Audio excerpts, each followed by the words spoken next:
Okay, so today I'm here with Anthony Goodwin for the second round of our interview. Anthony is an international entrepreneur that employs thousands of people worldwide. He grew up in a council estate and he went to state school, and he believes that our youth now don't have the same opportunities that they did back in the 1980s. So thanks for coming in again, Anthony. My pleasure, Yunus. Great to be here. And I just want to quickly ask you, what made you get into politics in the first place? The problem with politics today is that it's a misrepresentation, as far as I'm concerned, of what's going on in the world. Yeah. And I was just sick and tired of shouting at the TV. And my kids said to me, "Dad, why do you watch the news if it annoys and irritates you so much?" And then I got to thinking, instead of just doing nothing, I would do something. I didn't expect to come into politics at this stage of my career, but I just felt that I had to. Yes, exactly. And one of the things that we really want to talk about in this interview is the reform contract with the people, aka manifesto. It's great, isn't it? It's amazing. And they hit a lot of points that a lot of people care about, both nationally, locally, and internationally. And I think Reform is the only party that is putting forward these policies. Yeah. And I just want to go through a few key points because I don't think any other party is speaking about this, and that's what makes Reform a unique party, a populist party, a party of the people. So what do you think of this idea of scrapping DEI, diversity and inclusion? DE&I, diversity, equity and inclusion, Yeah. is a classic example of governments trying to devise regulatory framework and legislation which is good for you. Yeah. And of course, what's happened is it's been completely hijacked by extremism within those small groups of people, within those minorities. I'll give you an example. I was at a hustings this week in Putney, and there were over 150 people there. And yet there were 5 people who had an interest in one particular question and one particular area of policy. And they dominated the meeting in front of the other 150, 170 people. And that's what DE&I has done. It's increased, it's emboldened the minority groups, particularly the extreme ends of the minority groups, to say that they can impose their will on the majority. Yeah. And that's what we've got to address. And that's what we are addressing in the Reform contract. Exactly. They've replaced one form of discrimination with another form of discrimination, and it takes away meritocracy in a way. Completely. And that's why it doesn't work, because when you have government policy which tries to do well, tries to do good, is good for you. Yeah. It's when you legislate that you've got to be a good person and therefore employ this amount of people in this area, it never ever works. And we're free marketeers. I mean, not totally. I think there are areas where the government's got to step in. But we believe in freedom of choice, freedom for the people to act and behave in a responsible manner, including with DE&I. Yeah, and we want the best products. So if you employ people based on their race or their sexuality or their sex, you're not going to be employing the best people, which is, again, for me, another ridiculous idea. And as I said, it takes away meritocracy. And it's Reform are the only party willing to take on these difficult decisions. Exactly. And we have people that are hired that are called diversity, equity and inclusion officers, and they get paid 80 grand for their role. And there's over 500 of such people in the NHS. Exactly. And I think because of the pressure that we put them under on this, they're now starting to get rid of them. But it's too little too late. And we will change all of that. Yeah, so DEI is part of a whole globalist movement to impose more control on people. And the Reform Party is the only party that is going against the globalists, people like Klaus Schwab and World Economic Forum. And so what do you think of this reform? Because I think Reform Party is the only party that is going against the globalists. The Labour and the Conservatives, they're just towing the line. Yeah, exactly. They're just kowtowing to Ursula von der Leyen, the president of the EU, who, by the way, was elected in an election where there's only one person standing. And now I've heard she's going to be put forward again in the next election for president of the EU. And how many people you think are standing, Yunus? One person. People aren't stupid. They realise that the WEF, the WHO, Ursula von der Leyen, Yeah. the EU are anti-democratic bodies. You know, we've got Davos, you know, this elitist meeting of big corporates along with, yes, there are some elected leaders there, I grant you, but it's organised by an unelected body. And people are fed up with this thought of being controlled by this super elite. Exactly. In fact, we won't be controlled by the super elite. Yeah. And a Reform are the only political party willing to take this on. Exactly, and one way they want to control people is to have a cashless society. And you know, if you have a cashless society, then all your money is owned by the banks, and the banks can close your account at any moment in time. And the same thing happened to Nigel Farage last year. So that's just one of the ways the globalists try to impose control. Another thing I wanted to ask you about is, what do you think of the tax plan for the Reform Party? They want to increase the tax threshold to £20,000, which actually takes 15% of the public out of the tax bracket. So what's your opinion on that? I think it's a masterstroke. Yeah. Because the reason it's such a good idea is because it affects all lower paid workers. Yeah. It means that nurses in particular get, to take just one area of low pay, they get a salary increase of between 6 and 9% just with that policy. Yeah. And people say, well, how are you going to fund this? Well, we're going to fund it, first of all, through savings in the civil service. You know, Richard Tice has been very clear on this, that if they can't save 5% in their budget, then they're not a commercially being run on commercial terms. Everyone can always save 5%.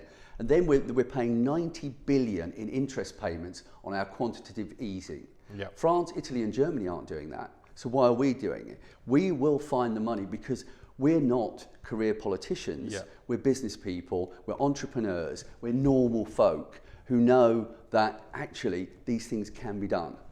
Exactly, and you have the Labour Party increasing the tax by £2,400 for the median household in the UK. I mean, the Labour Party will increase taxes. You know, they believe in big government. We believe in small government. So in fact, the Conservatives have also increased the number of civil servants in the last 5 years by 600,000. Can you believe that? Yeah. The cost to the private sector, to entrepreneurs, to small and medium-sized businesses of employing 600,000 people that don't actually produce anything in terms of goods, services or anything else that generates revenue. So the burden becomes on the small and medium-sized businesses even greater. Exactly, and the economy grows when the middle class grows. And Absolutely. That has been the law, and the problem with parties such as Labour is that they will shrink the middle class so low, and we will have a two-class system between the working class and the higher class. And another point that I really liked about the Reform contract with the people is that they're also going to have big tax cuts on small businesses, which will affect 1.2 million businesses, and it will reduce the tax bracket to 100,000 profits. So you're going to pay less tax if you have 100,000 profit margin all the way to 150,000 for VAT. So I think that's a brilliant idea. It will help a lot of businesses because actually majority of business owners, that's how much profit they are actually making. Absolutely. I mean, small and medium-sized businesses are the lifeblood of any economy. Yeah. Because although it's the bigger companies that generate most of the tax, I grant you that, small and medium-sized businesses become large businesses. Yeah. But also small and medium-sized family businesses keep going. They're not as high risk as some of the bigger businesses which come and go that you see fading out of the headlines within 5 or 10 years.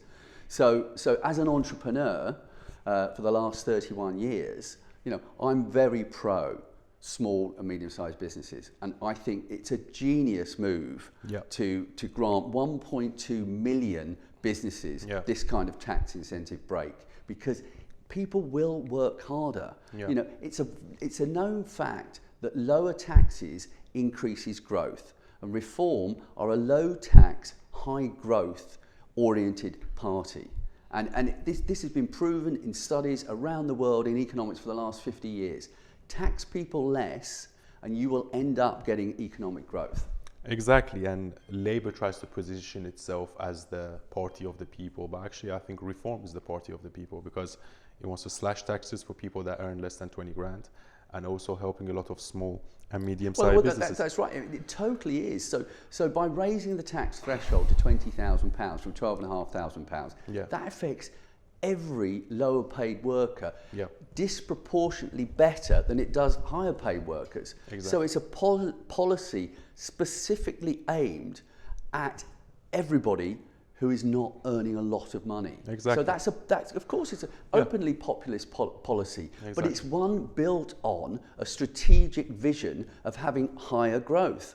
So it works both ways. If you get more money in your pocket, you're going to spend more, the economy is going to grow. Exactly. So another thing that I really liked about the manifesto was, again, the Reform Party going against this whole woke ideology, which I think has hijacked our institutions. So they're going to ban gender ideology in school. So what's your opinion on that? Yes, I mean, these gender ideology theories, amongst others, Yeah. are all well-meaning. Critical race theory. Critical race theory. Yeah. You know, these are supposed to be well-meaning policies to enlighten us. Yeah. And all they're doing is creating division. Yeah. You know, they're the most divisive theories and policies that have been incorporated into our education system. Who asked them to be? Who voted for this? I didn't vote for this. Exactly. And I don't think you did. I don't think many people did. And again, the refreshing thing about Reform as an insurgent disruptor party is that we can take on these issues which the other parties have just ignored. Yeah. Or they just don't think that people are talking about. Yeah. We as a populist party know what people are talking about because we're not career politicians in the Westminster bubble. We are doing what people want us to do, asking the questions, creating the policies that people want. Exactly. And again, it goes back to, taking on the establishment and taking on these things that have infiltrated our institutions for a long time. And that's a great point as well, Eunice. You know, taking on, I've always been a bit of an, anti-establishment person. Yeah. You know, I grew up on a council estate, one-parent family back in the 1970s, 80s. Used to be called a broken home. But let me tell you this, the amount of love that my mother gave me when I was a young man and teenager, a youth and a teenager, I didn't feel like a broken home. So let me tell you that for sure. But it's important to recognise your background, but also what this country has given me is opportunity. Yeah. And I don't think that today's youth has the opportunity and the open playing field and the infrastructure which I had to support me. Exactly. And another thing that I really liked about the contract with the people is this idea that they're going to raise stamp duty to 750,000, which would lower the cost for especially first-time buyers. So again, a very populist law that they're going to implement, because people are paying between 5, 10, 15, 20 grand just for stamp duty, because usually 5% of the house.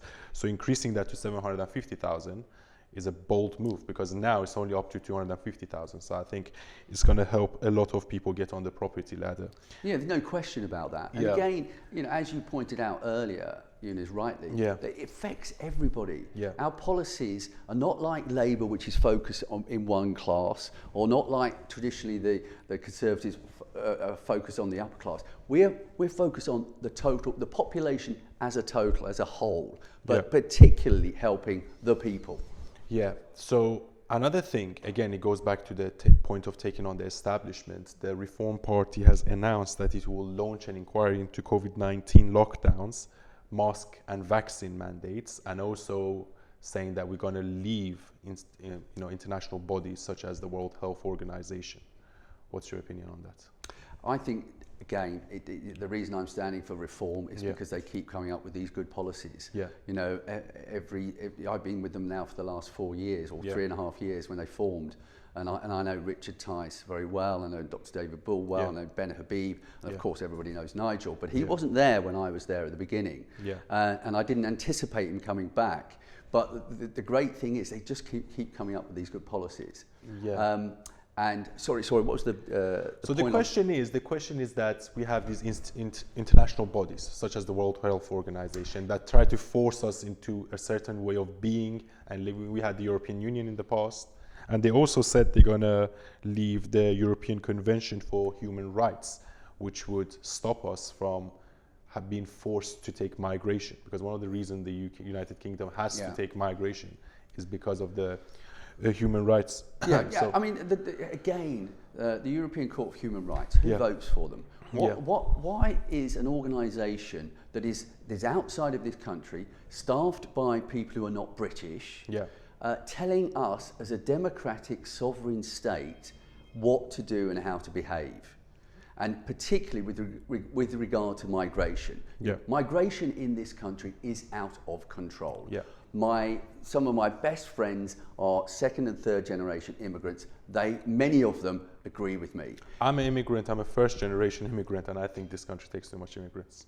Exactly. So, and I think that there are many people who believe what you believe, and certainly many of my second and third generation immigrants friends believe that. But going back to the WHO, as well as the European Commission for Human Rights, they are unelected bodies, and the WHO handling of COVID was dreadful. Yes, it was. It really was. They weren't giving and a lot of misinformation as well. A lot of misinformation, a lot of lies. Well, let me tell you this as well, Eunice, which I haven't revealed to people because I've kept it private. But after 5 weeks after my second jab, AstraZeneca, and also only 7 weeks after I'd run a marathon, I had a TIA, which is a trans ischemic attack, which is a minor stroke. Oh, wow. Okay, and here's me completely healthy, having a stroke, and I was not in it. There's 8 categories of high risk, and I wasn't in any of them. Now, that's not to say that I'm completely anti-vax. What I am saying is needs to be an inquiry. We need to see the facts of what's going on. Because when the consultant that dealt with me said, "Do you want me to report it as an anomaly?" And I said, "Well, what do you mean? Do I want you to report it as an anomaly?" Maybe it's not an anomaly. No, it is an anomaly. Well, no, that's the point. It was an anomaly. And he wasn't going to report it. That's the issue here. And so then I went on to the MHRA, the Medical Health Research Association, and I saw at that time in 2001 there was something like 350,000 anomalies. So it's not an anomaly. If there's going to be collateral damage, and I'm part of the collateral damage, I want to know. And I want an inquiry. I want an investigation. Because there's a lot that isn't being revealed. And that is always bad. In a free, transparent society, we don't want secrets. Exactly. And also they lied to us a lot. So they lied to us about the lockdowns. They lied to us about social distancing. They lied to us about the masks. And they said to us that, if you take the vaccine, you can't get COVID. Well, you can get COVID. Or you can't transmit COVID. Well, you can transmit COVID. So the whole thing was a lie. And it just makes you think that, why did they try to force this down our throats? Okay, fine. If you want to go and take a vaccine, panicked. I think if I'm being kind of trying to be objective about this, they panicked. They didn't know how to handle it. So as a result of that panic, they misrepresented. They did tell lies, or they did hopefully want to get it right, but they lied. There's no question. And the damage that it caused to the economy, because the virus has less than 1% fatality rate, and overwhelming majority of people that died from COVID were over 65. So even from during and COVID. Not only that, not only is it over 65, and I still think that the average age of death from COVID is about 81 and a half years. The average life expectancy in the UK is 80.5 years. So, I used to joke that if you get COVID, you live a year longer. And it's not something, I know it's not something to joke about, because it's a very serious issue. However, it's kind of, black humour, British black humour. I think the point is that there was so much misrepresentation and panic and mismanagement that we now need to have a proper investigation. Not one of these public inquiries where all the lawyers have a bean feast and make millions and millions in fees and nothing gets decided and no one really is any the wiser. A reform kind of inquiry where we actually reveal the truth and we find out what really happened. Okay, so moving on. Because one of the big perpetrators of this whole COVID lie was the BBC. And another thing that the Reform Party wants to do is to completely slash the license fee, because no one really watches the woke BBC or ITV anymore. So that's a very good sign again, because why should we pay for a broadcaster that doesn't necessarily represent the British people anymore?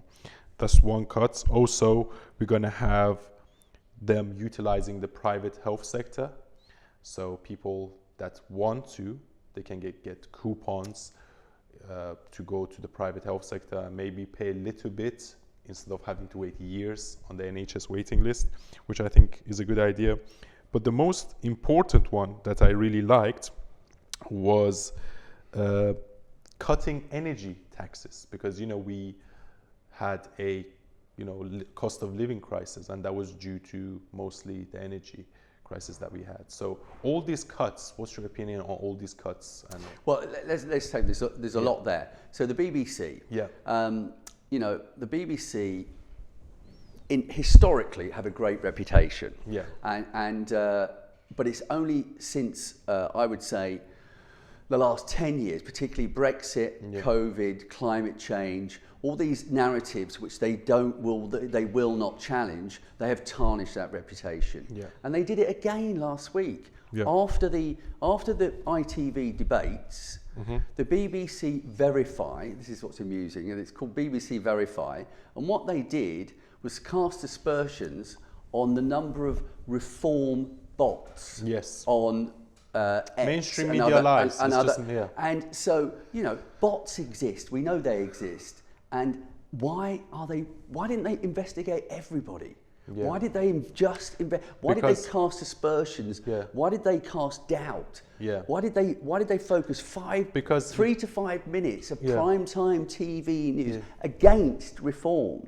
Yeah, because we're a populist party and they don't like us. That's why. And that's why I think part of the reason why people don't like mainstream media anymore, because Reform Party is a populist party and they don't fit into the narratives of Labour and Conservatives, because I don't think Labour and Conservatives are different parties. And that's why people should vote for us. Exactly. Because we are exciting from that point of view. Yeah. We are not, Reform is not traditional, it's not establishment, it's asking difficult questions. And as I said in our last interview, if you want to achieve anything, if you want to get anything done, you've got to ask difficult questions. And it only seems to me that Richard Tice, Dr. David Ball, Ben Habib and Nigel Farage have the backbone, along with our support, to ask difficult anti-establishment style questions. And for all those people who don't vote in the past, now is your chance to vote for a party that represents you.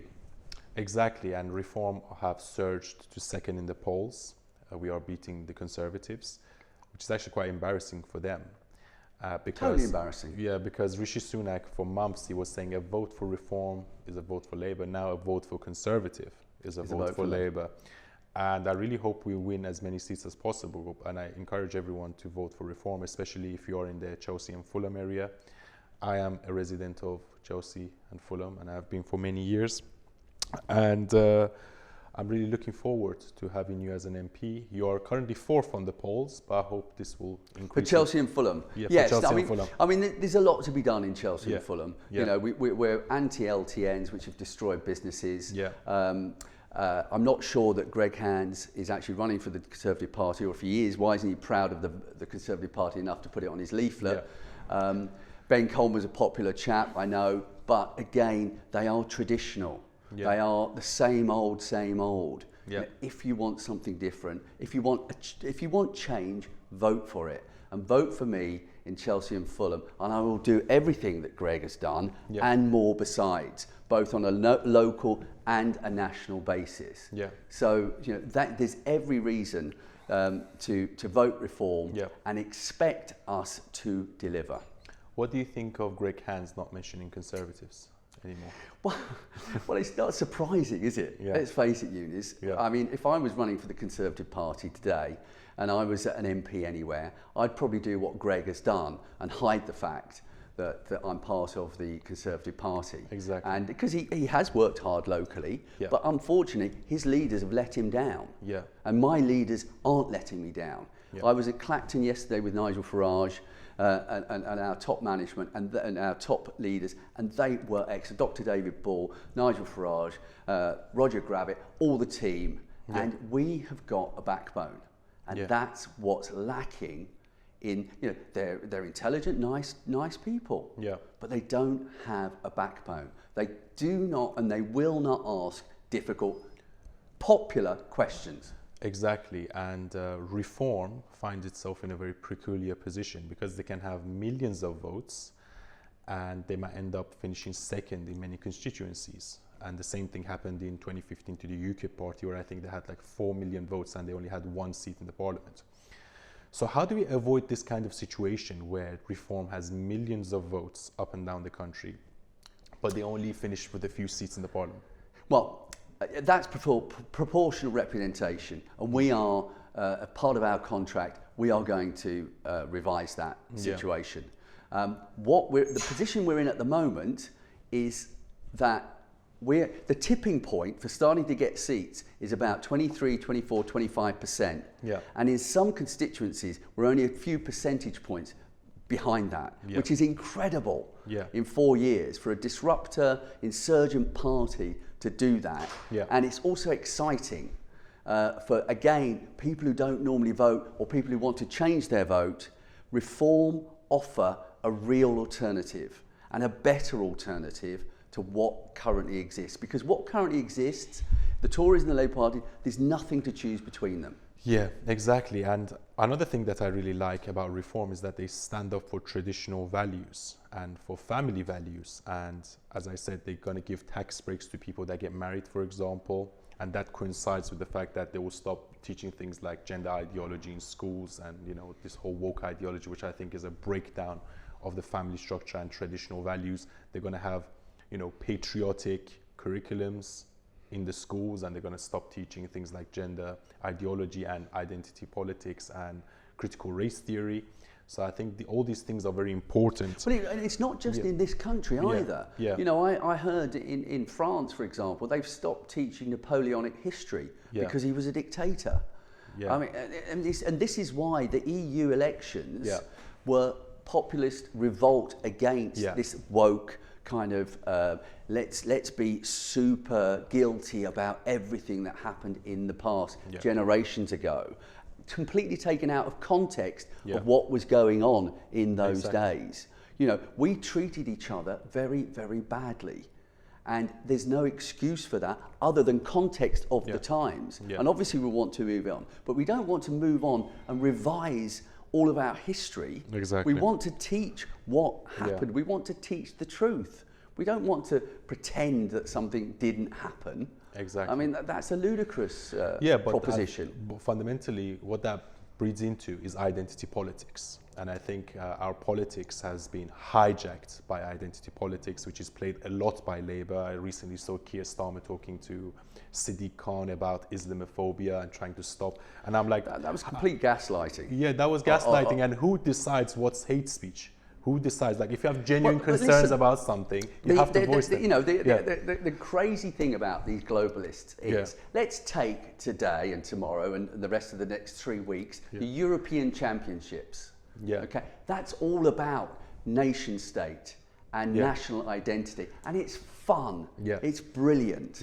To have these teams competing against each other and identifying with where they were born, where they grew up, and what gave them opportunities in their lives. And that's the nation state. Exactly. And so how can the globalists reconcile the fact that we're all one people and we can all go from one country to another and it doesn't matter where we're from? Well, I suggest that they go to a European football match in the next week or two. I'm going to see England play Denmark tomorrow, and I want us to beat Denmark. Exactly. And Denmark wants to beat England. There is absolutely nothing wrong with the nation state.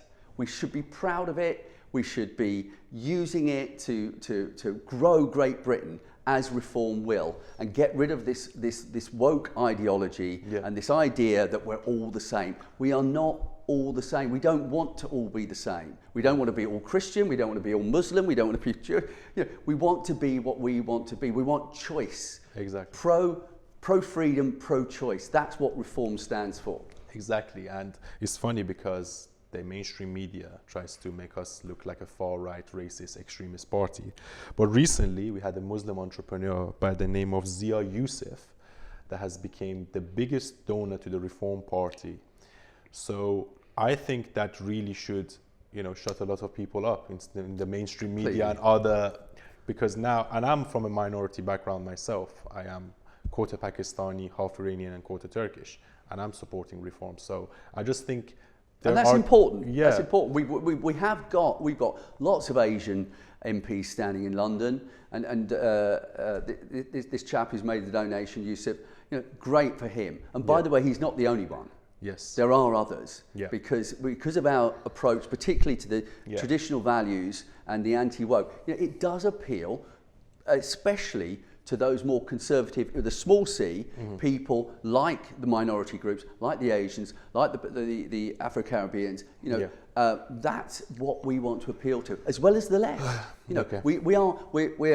Nigel Farage said last night in Clacton that the Labour Party aren't afraid of us.